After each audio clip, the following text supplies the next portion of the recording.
జై శ్రీరామ్. శ్రీమాత్రే నమః. శ్రీ గురుభ్యో నమః. 2025 సంవత్సరం నవంబర్ 28వ తారీఖు ఒక విశేషాంశం గోచారంలో చోటు చేసుకుంటుంది. ఈ విశేషాంశం ఏంటంటే కర్మఫలదాత అయిన శనేశ్వరుడు. శనేశ్వరుడు మీనరాశిలో వక్రత్యాగం చేస్తున్నారు. వక్రత్యాగం చేసి సవ్యగతిలోకి ఆయన సంచారం ఉండబోతుంది. వక్రత్యాగం చేసి సవ్యగతిలోకి ఆయన మీనరాశిలో ఉండడం వల్ల ద్వాదశ రాశుల వాళ్ళకి, ద్వాదశ లగ్నాల వాళ్ళకి ఎలాంటి ఫలితాలు ఉంటాయో మనం ఇప్పుడు చూద్దాం. కాలపురుషుడు కుండలిలో ఆఖరిదైన మీనరాశి, ఇంకా దాని తర్వాత వచ్చేది మేషరాశి. సో ఈ 12వ స్థానంలో శనేశ్వరుడు వక్రగతి కావచ్చు, శనేశ్వరుడు సవ్యగతి కావచ్చు. ఈ రెండూ కూడా చాలా మేజర్ రోల్ ప్లే చేస్తాయి ద్వాదశ రాశుల వాళ్ళకి, ద్వాదశ లగ్నాల వాళ్ళకి. ఈ ముఖ్య భూమిక ఏంటి, ఏ విషయాల్లో బాగుంటుంది, ఏదన్నా విషయాల్లో జాగ్రత్తల్ని సూచిస్తుందా, ఇవన్నీ కూడా మనం ఇప్పుడు ఒకసారి తెలుసుకుందాము. ద్వాదశ రాశుల వాళ్ళకి, ద్వాదశ లగ్నాల వాళ్ళకి యూనిక్గా అందరికీ, అంటే ద్వాదశ రాశుల వాళ్ళకి, ద్వాదశ లగ్నాల వాళ్ళకి, 27 నక్షత్రాల వాళ్ళకి అందరికీ అప్లికేబుల్ అయ్యే పాయింట్స్ ఒకసారి మనం ఇప్పుడు చూద్దాం.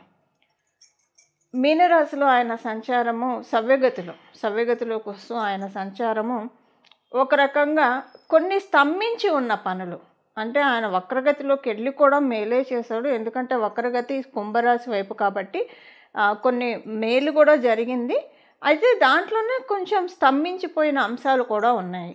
ఇప్పుడు మీ రాశి వాళ్ళకి, ద్వాదశ రాశుల వాళ్ళకి, ప్రతి ఒక్కరికేనండి ఈ గడిచిన శనేశ్వరుడు వక్రగతిలో ఉన్నప్పుడు ఏ విషయాల్లో అయితే స్తంభించినట్టు అనిపించడం. ఇప్పుడు కొన్నిసార్లు ఆర్థిక విషయాల్లో స్తంభించినట్టు అనిపించవచ్చు, లేదా కొన్నిసార్లు విదేశాలు వెళ్ళాలని ప్రయత్నం చేస్తుంటే అక్కడ స్తంభన, ఇలాగ రకరకాల ఏదో ఒక విషయంలో ఏదన్నా పని అనుకుంటే జరగకపోవడం, అలాంటిది ఏదన్నా జరగడము, అది ఇప్పుడు వక్రత్యాగం వల్ల ఈ స్తంభించిన విషయాలన్నీ కూడా అన్ఫ్రీజ్ అవుతాయి. ఫ్రీజ్ అయ్యి ఉన్న విషయాలన్నీ కూడా అన్ఫ్రీజ్ అవుతాయి. అన్ఫ్రీజ్ అయ్యి కాస్త కొంచెం ఒక వెసులుబాటు, కొంత మూమెంట్ వస్తుంది. అయితే శనేశ్వరుడు వక్రగతి లబ్ధి కూడా చేకూర్చింది. ఎందుకంటే కుంభరాశి కాబట్టి కొంతమందికి మనం చూసుకుంటే అంతకు ముందుతో కంపేర్ చేస్తే ఫైనాన్షియల్గా పురోభివృద్ధి కూడా డెఫినెట్గా చూసే ఉంటారు. అది ఏ రాశి వాళ్ళు చూసి ఉంటారు అనేది మీ రాశికి వచ్చినప్పుడు మనం మాట్లాడుకుందాం. ఇప్పుడు ఏంటంటే ఆయన వక్రగతిలో ఉన్నప్పుడు ఏవేవైతే మైనస్ ఉన్నాయో అవి సవ్యగతిలోకి వచ్చినప్పుడు ప్లస్ అవుతాయి. సింపుల్గా చెప్పాలంటే వక్రగతిలో ఉన్నప్పుడు ఏదైనా విషయంలో మైనస్ అవి ఉంటే అవి ఇప్పుడు ప్లస్ అవుతాయి. ఒక్కొక్క రాశి వాళ్ళకి, ఒక్కొక్క లగ్నం వాళ్ళకి ఏ విషయాల్లో మైనస్లు అయినాయి, ఇప్పుడు వాటిల్లో ఏవి ప్లస్గా టర్న్ అవ్వబోతున్నాయి. అలాగే మీనరాశిలో సవ్యగతిలో శనేశ్వరుడు సంచారం ఏదైనా శుభాంశనిస్తున్నా, జాగ్రత్తలను సూచిస్తున్నా, వీటికి చేసుకోవాల్సిన పరిహారము అవన్నీ కూడా ఇప్పుడు మనం తెలుసుకోవడానికి తెలుసుకుందాము. కుంభరాశి, కుంభలగ్నంలో పుట్టిన వాళ్ళకి ఆయన ద్వితీయ స్థానంలో ఉంటూ శని మహారాజు మీ రాశిలోకి, అంటే వక్రగతిలోకి వచ్చారు. కుంభరాశిలో పుట్టిన వాళ్ళకి ఈయన వక్రగతి మంచిగా చేశాడు డెఫినెట్గా, ఎందుకంటే మీ రాష్ట్రాధిపతి అవడం వల్ల. ఇప్పుడు ఏంటంటే మీకు కాకపోతే ఒకటి కొంచెం హెల్త్ ఇబ్బందులు వచ్చి ఉండొచ్చు ఆయన వక్రగతిలో ఉన్నప్పుడు. ఇప్పుడు ఆయన సవ్యగతిలోకి వచ్చాడు, ద్వితీయ స్థానంలో సవ్యగతిలోకి వచ్చాడు. ఏలినాటి శని కూడా మీకు థర్డ్ ఫేజ్లో ఉన్నారు. ఆయన సవ్యగతి అంటే ఇప్పుడు మీకు ఏలినాటి శని పర్ఫెక్ట్గా అప్లై అవుతూ ఉంది. ఇంకా అప్పుడు కూడా వక్రగతిలో ఉన్నప్పుడు కూడా అప్లై అయ్యింది అనుకోండి. అయితే ఇప్పుడు ఏంటంటే ఆయన సవ్యగతిలోకి రావడం వల్ల మీరు ఫైనాన్షియల్ మ్యాటర్స్లో మీకు దేనికైతే మీకు ఫైనాన్షియల్ మ్యాటర్స్లో నలిగిపోతూ ఉన్నారు, వాటిల్లోంచి బయటపడటానికి కొన్ని సోర్సెస్ మీకు దొరుకుతాయి. కానీ సోర్సెస్ అయితే దొరుకుతాయి, మీకు ఫైనాన్షియల్గా మెరుగుపడతారు. కాకపోతే ఏంటంటే కొంచెం ఎందుకో కథ ఇప్పుడు రాహు భగవానుడు మీ రాశిలో సంచారం చేయడం వల్ల ఇది ఒక మంచిదే. కాకపోతే ఏంటంటే కొంచెము మాటల విషయంలో మీకు ఇబ్బందులు రావచ్చు, లేదా ఫైనాన్షియల్ మ్యాటర్స్లో ఇబ్బంది అని కాదు కానివ్వండి, కొంచెం ఫ్రీజ్ అయినట్టు అనిపిస్తుంది. ఎందుకంటే కుంభరాశి వాళ్ళకి, మకర రాశి వాళ్ళకి ఏలినాటి శని పెద్దగా ఇంపాక్ట్ చూపించదు, మంచిగా చేస్తుంది. అందువల్ల స్లైట్గా వస్తుంది, కానీ రావడం మంచి అవుతుంది. ఎందుకు మంచి అవుతుందంటే అదొక దిష్టి చుక్క. మీకు వచ్చిన ఆర్థిక పరమైన విషయాల్లో ఏదైతే చిన్న స్తంభన వస్తుందో అదే దిష్టి చుక్క, మీ ఇన్కమ్కి ఒక దిష్టి చుక్క. ఓకే, అదే మిమ్మల్ని మళ్ళీ రివర్ట్ చేస్తుంది. సడన్గా ఫ్రీజ్ అయిపోయి మళ్ళీ వెంటనే పుంజుకుంటాయి. ఇప్పుడు చూడండి, మీకు ఇది ఎగ్జాంపుల్గా చెప్పాలంటే అందరికీ అర్థమయ్యేట్టు ఇప్పుడు సినిమా వాళ్ళకి చెప్తే అందరికీ అర్థమవుతుంది. ఇప్పుడు కొంతమంది మనం చూస్తే వాళ్ళ ఆవిడ ఆస్తి మొత్తం తాకట్టు పెట్టి అమ్మేసం ఏదో ఒక సినిమా తీస్తారు. సినిమా తీసి రిలీజ్ చేస్తారు. మొదటి 2 రోజులు ఉండకపోవచ్చు. అరే వాళ్ళు ఇంకేంటి అంటే ఇంకా వేరే శరణ్యం లేదా, ఇదొకటే మార్గం అని, ఇంకంటే నేను ఆ మంగళాలు చెప్పను కాబట్టి చెప్పట్లా, అంత స్టేజ్లోకి వెళ్ళిపోయిన తర్వాత సడన్గా డబ్బులు వర్షం కురుస్తుంది వాళ్ళకి. ఇంకా అంతే, అంటే ఇంకా అక్కడి నుంచి వాళ్ళ లైఫ్లో వాళ్ళు తిరిగి చూసుకోకుండా అవుతుంది. అండ్ ఇలాంటి ఎగ్జాంపుల్ చెప్తే మీ అందరికీ అర్థమవుతుందని చెప్తున్నానండి. అలా ఇప్పుడు కుంభరాశి వాళ్ళకి ఫ్రీజ్ అయినట్టు అయినా వెంటనే ఒక ఇమ్మీడియట్గానే అది మారుతుంది. మారి మొత్తం వరాల జల్లులు అన్నమాట. ఒక రకంగా చెప్పాలంటే మంచి ఐశ్వర్య ప్రాప్తి కలుగుతుంది. డెఫినెట్గా ఈ ఐశ్వర్య ప్రాప్తి ఎలా ఉంటుందంటే మీ స్థాయిని పెంచుతుంది. మీ జన్మజాతకం బాగా బలంగా ఉందనుకోండి, అది ఒక మైల్ స్టోన్, ఫైనాన్షియల్ మ్యాటర్స్లో ఒక మంచి మైల్ స్టోన్ రీచ్ అయినట్టే. మీ జన్మజాతకం బలంగా లేదు, ఓకే, బలంగా లేకపోయినా డెఫినెట్గా మీకున్న దాని మీద బెటర్మెంట్ చూస్తారు, ఖచ్చితంగా బెటర్మెంట్ చూస్తారు. అయితే బలంగా ఉంటే కనుక చాలా మంచి ఫలితాలు మీరు చూస్తారు.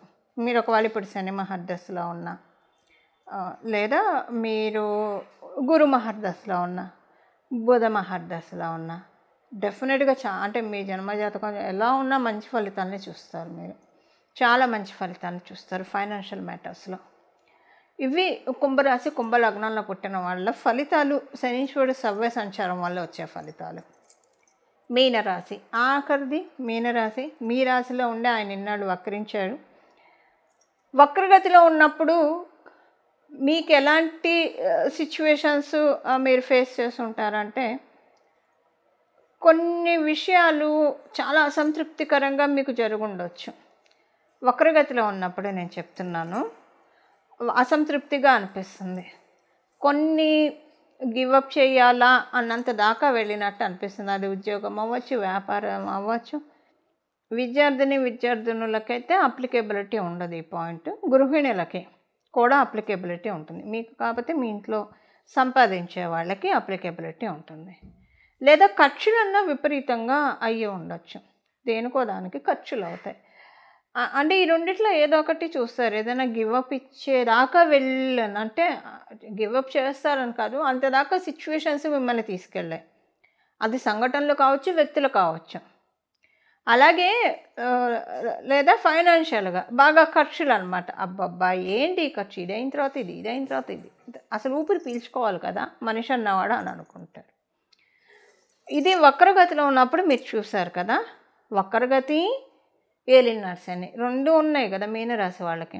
ఇప్పుడు ఆయన సవ్యగతిలోకి వచ్చాడు. సవ్యగతిలోకి వచ్చి ఏలినాటి శని పరిపూర్ణంగా ఇప్పుడు ఉంది మీకు. ఇంకా అంటే ఇన్నాడు కూడా ఏలినాటి శనిలోనే ఉన్నాడు, వక్రగతిలో ఉన్నప్పుడు ఉన్నారు, ఇప్పుడు ఇంకా ఇది ఉంది.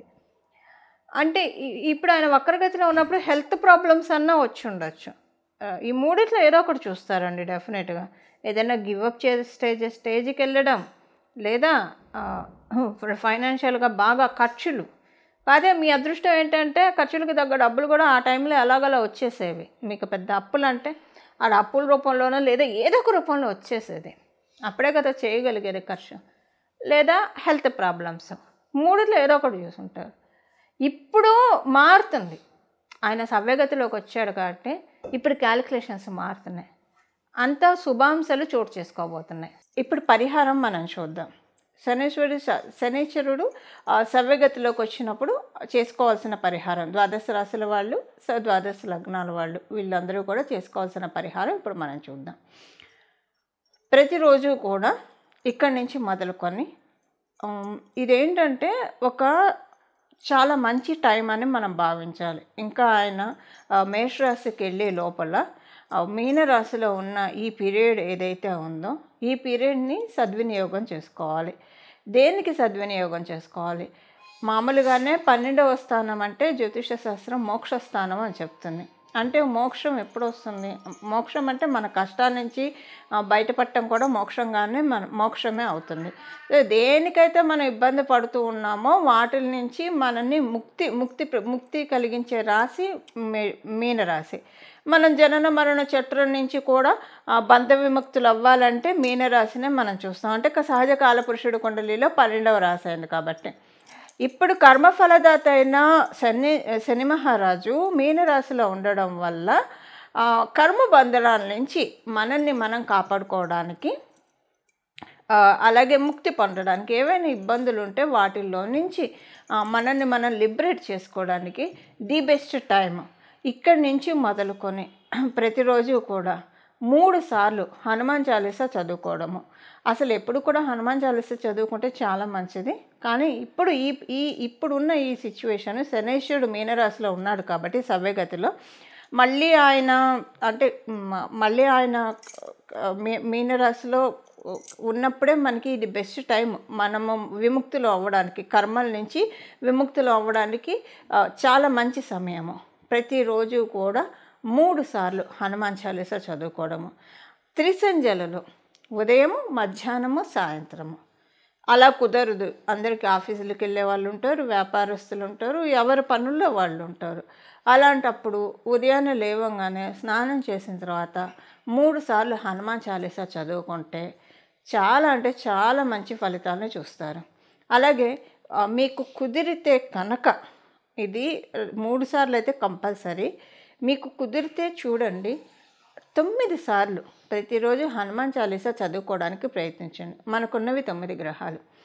సో 9 గ్రహాలు ఒక్కొక్క గ్రహానికి ఒక్కొక్కసారి చొప్పున మనం భావిస్తూ 9 సార్లు కనుక ప్రతిరోజు హనుమాన్ చాలీసా ఎవరైతే పారాయణం చేస్తారో వాళ్ళకి సంజీవిని పర్వతాన్ని మన గుమ్మం ముందు తెచ్చిపెడతాడు హనుమంతుడు.